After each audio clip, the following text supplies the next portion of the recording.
Welcome back to the verdicts, the continuous coverage of Channels Television of the elections 2019. So far, we've had various conversations as regards building an agenda for the new administration that's coming in.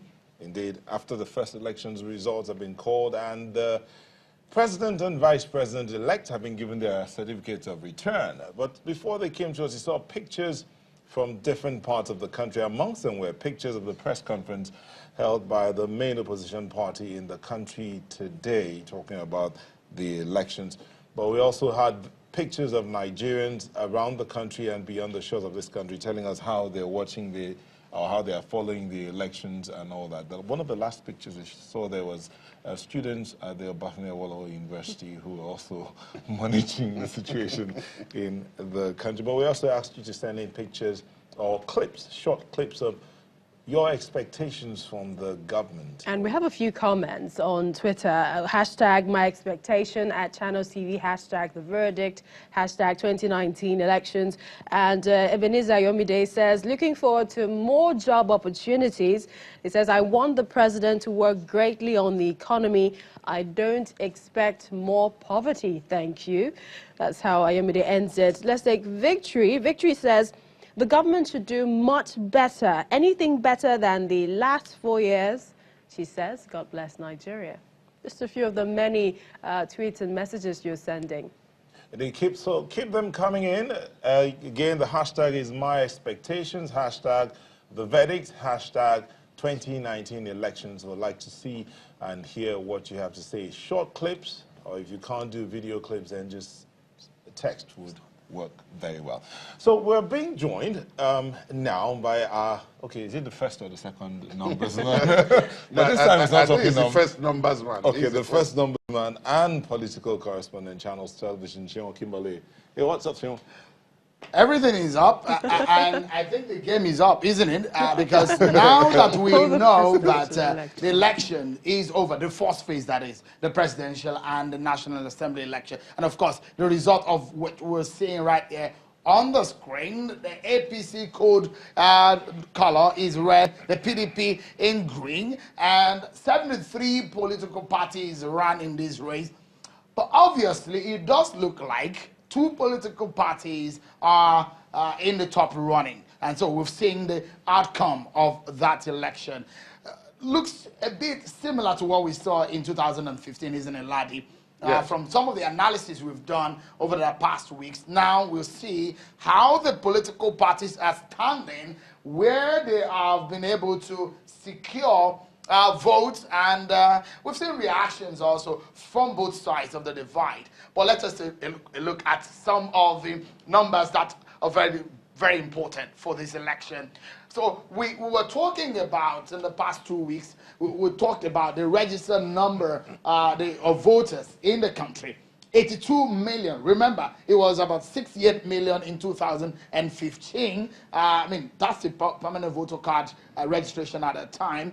But this time around, we had 82 million Nigerians who registered. 72 million of them collected their permanent voter cards. 11 million haven't yet collected as at when that closed shortly before the election. So the total number of those who turned up for this election is a poor number of 29 million Nigerians out of the 72 million who had their permanent voter cards. A reason why that needs to be researched and we need to find out exactly what happened, why there's about 60 million, about 50 million or so people did not turn up for that election. So out of the 29 million Nigerians who voted or accredited on the day of election, the total votes that were cast then is 28,614,190 votes, and the total valid votes out of that is 27 million. So there is a missing 1 million. So there is a whole lot of issues around the validity. Between the accredited voters and the votes cast, there's at least 700,000 missing. Say that again. Between the number of accredited voters and the number of votes cast, there's at least 700,000 missing. No, that is in fact more. Okay, That's yeah, what I said, at about least, 700,000. Yes, yeah, you're right. Way over 1 million between this and this. There's over 1 million votes, about 1 million votes between the number of people that were accredited and the number of votes cast. So it then means that maybe some people got accredited and never voted. It should be a simultaneous voting and accreditation. That's what we know. Something that needs to be explained right there. But again, those who voted, there is another thing to think about. How come we had votes cast 28 million? The valid votes out of the 28 million is 27 million. 1 million of that is gone. So it then means the issue of education, the issues of multiplicity of the political party, the complexity in the process may have been responsible for this. But in essence, that is a figure that we have. What are your thoughts, guys? I'm thinking, why not a two-party system? I mean, the first picture you showed us showed greens and red. Just two. Just two. Just two. The same thing in 2015. The other thing is that with 1.3 million, that first of all, the 700,000 people who got lost between accreditation and voting, that needs to be explained. Absolutely. Then the total number of rejected votes, almost 1.3 million, as a percentage of the 29 million who were accredited to vote, that's about 3%. So we had almost 3-point-something% of those who voted having their votes rejected. Absolutely. Either for many reasons, but having their votes rejected. We did a lot of voter education right here. Laddie, you can remember Indeed. how much of the stimulation of voting that we did right here in this studio about how to vote, how to tamper, how to fold it, because all of these come together to validate how many of these votes are really going to be counted. Because if a vote comes out of the box, it's going to be invalid. A whole lot of issues also are responsible for the invalidity of a vote. But this is what we have. This is something that needs to a lot of thinking about. And if you look at the voter turnout, Laddie, this is poorer than what we had in 2015. The point I was going to make, but because if you take 27 million, 27.3 million, and you take it as a percentage of even the 72 million who picked up their PVCs and therefore had the right to vote, it's about 30%, just Absolutely. over 30%. So if you look at the accredited voters, in terms of the turnout, it's lower than what we had in 2015, the percentage of voter turnout. A lot of issues might be responsible. Maybe a postponement of the election or the rescheduling of the election might be responsible for But there was this. There was also a postponement in the last elections. Indeed, there was postponement in the last two elections. Two elections. But, don't forget, 2015, the reason is election hadn't come. It wasn't postponed on the day of the election. This one was postponed on the day of the election. 2011, postponement was on the day of the election. 2011, yes, but you know that from 2011, there is a dip compared to 2007. Of right. our voter turnout. So it started in 2011, it went lower in 2015, and now it's gone even lower. So, but look, this is one phase of the election, because at the end of the day, you put all of the figures together to determine the voter turnouts in 2019 election. This is what we can call Part A of the 2019 election. Something just occurred to me, Sheil. Yeah. We are actually calculating the total number of valid votes vis-a-vis the number of those who picked up their PVCs. Absolutely. But if you recollect, the INEC chairman said because the law says you calculate voter turnout on the basis of the number of valid votes vis-a-vis the number of registered voters. So the voter turnout is even going to be lower. If that based on that formula, if we are to follow that formula and look at this, the registered number of voters, because this is what is known to law, the number of people who are on the register. And don't forget, register is somewhat an oracle in an election. It's a spine of an election. So this is what perhaps we should be looking at. The PVC is the technicality of these guys. Right. So it then means that these guys, 29 million of them, as compared to 82 million, is a far cry. And we need to look at that. if you look at this and how the man who won the election, how he's won, and the issues of what happened in 2015, how he also won, I'll be coming to that. Look at how he got those votes. And if you look at the previous, this picture, it gives you an understanding of how he was able to traverse, mostly in the northern region of the country. And the PDP candidate had most votes in the southern region of the country. In fact, there are two regions of the country that the candidate of the APC did not get a single state. So we had the southeast and the south-south, all for the PDP. And you have the whole of the northwestern region, all for the APC candidate.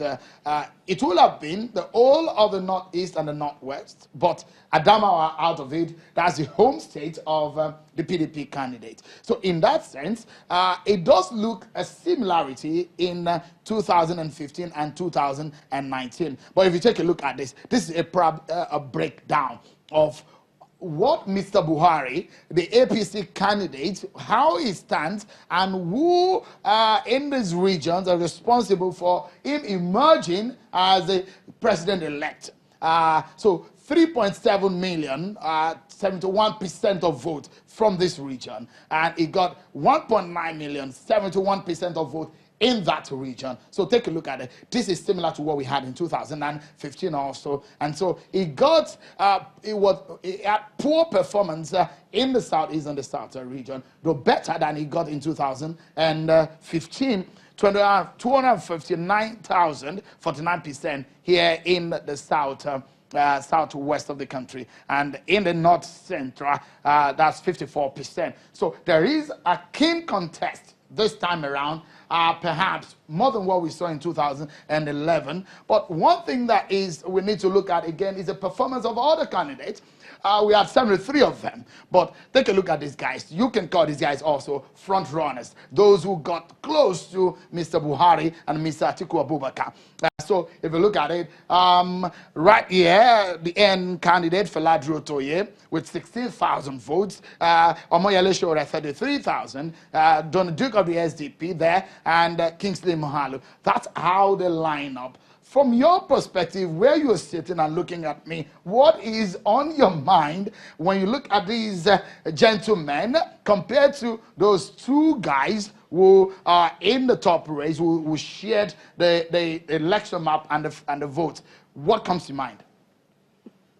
Well, first of all, the four of them put together have amassed less than 150,000 votes from what I see here.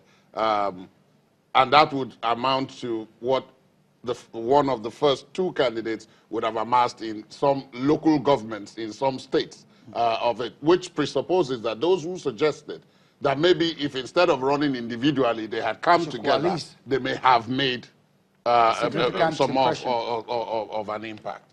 That's that. It's interesting. Well, are we going to say we are in a developing democracy after 20 years of our Fourth Republic? Yes, for some people, no. But then it brings to mind how our multiple party system is working. And another issue for another day. Let's take a look at this. The man Muhammadu Buhari. Look at him there. A short history of his political performances and activity. So the man there of the APC is run for the 5th time. He's got 2 times lucky. And if you look at what he's got, take a look at this. From 2003, where he had 12 million votes, he got lower in 2007, where he had about 500,000 short of what he got in 2003. In 2011, he got, in fact, lower, about 30,000 less of what he got in 2007. But in 2015, that was one of his, in fact, the best outing Mr. Buhari has gotten in the 5 times he had come out for presidency. So in 2019, Mr. Buhari got 15,191,847 compared to 2015 when he got 15,424,000. So 2015 was perhaps a better outing for Mr. Buhari, considering the number of votes that he's garnered over the last 5 times that he's run in this race. From this picture, at this glance, what's in your mind? It was a poor outing for the people in terms of the number of people who came out to vote, 36.5% this year. It was much more higher previous elections, so it's a little strange. I would like to lean on a conversation I think Jide came up with yesterday about the third force. The third force being the I Don't Care Party. It looks like the I Don't Care Party increased in number in 2019, the population of the I Don't Care Party. Hopefully that party might disintegrate in the next elections. And then for the other candidates that got close to Mr. President, they didn't get close to. Well, they had that. Okay, sorry. With all due respect. No, hold on. They had higher figures than most of the others. Yes. So that's why I said they got closer. Okay, let me use the word. They got closer to Mr. President. So for me, I would say I see the future. Maybe they might contest in the next elections. Maybe they might decide that no, they've had enough. But I see the future. They are younger and they have dreams. They have a plan for the country. It takes us back to the other arguments. Can we just have 5-party system? Just maybe 5. Well, again, organically, that may end up being where we are going to go. Because, I mean, if you had 73 candidates on the ballot and you had these two front runners taking about 90-something% of the total votes cast, as poor as the turnout was, they took most of it. And then you had all the other 71 sharing the maybe 2%, 2.5% of the votes that were left. You have a situation where, by its very nature, during the next election cycle, one would expect that the whole idea of forming stronger forces will gain better currency given the results from this one. Interesting. There is an area I would love to take you through, is the comparison between the regions, but I'll probably do that in a short while. But this picture that is in your mind, keep it there. We'll get to talking about some of these issues relating to Mr. Buhari at some point. But let me take you through this interesting part of our conversation tonight. And it's going to be the issues of some of the differences that we have seen between some of these men, Mr. Buhari and Atiku Abubakar of the PDP, and some of the issues that generated in the election. So if you look at it, we've tried, because of some of the expertise of some China television staff, like Tony Ogunlade, will put this together for us and try to make a sense of some of these figures. So if you look at it, the difference between the votes of these two men, 3.928 million between both of them. That's what they got, with PVC collected 72%. But I'm going to show you pretty much some states, and you perhaps will see the margin in this state and what made the difference. Don't forget, in 2015, it was a difference of 2 million between Mr. Buhari and former President Goodluck Jonathan of the PDP. But take a look at this, for example. Here, Kaduna State. I will show you the difference if, yes, that's good. So we have a difference of 343,000. It tells you it was a keen contest in Kaduna State. Buhari has a history in Kaduna State. He spent some part of his life in Kaduna State. If you look at another significant area that is interesting, that a lot of people have thought it's going to be a very tough race. Buhari got 490,000 in Sokoto, where the PDP had a sitting governor, and Atiku Abubakar got 316,000 votes there. The difference is just 128,000. These are real battlegrounds that are emerging. Different from the kind of battlegrounds we have permutations on earlier before the election. Take a look at this, for example. These are some of the areas where some of these margin came from. Where's Kano? Exactly. Look at it. In Kano State, so Buhari got 1.4 million, where Atiku Abubakar got 391,000 votes. So it's a 1.1, over 1 million, almost a 1.1 million difference.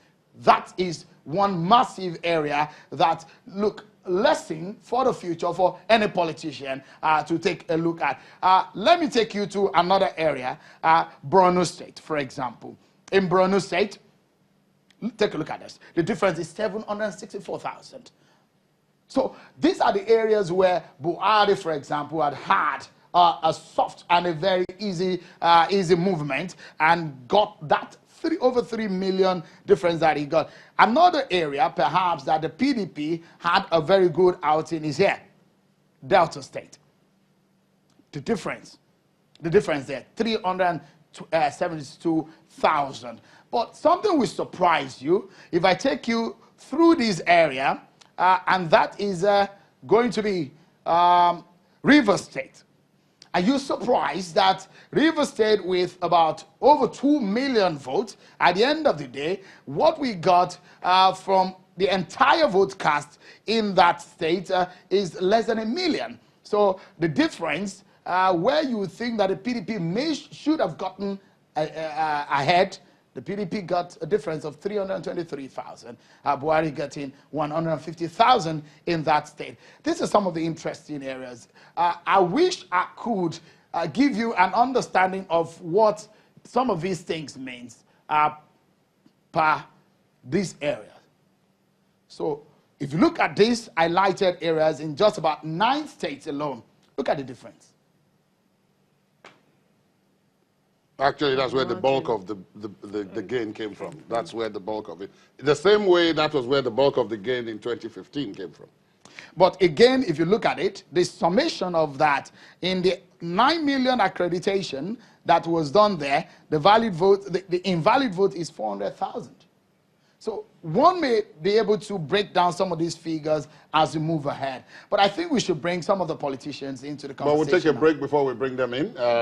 Let's take this break, and Shane will be back with his guests after this.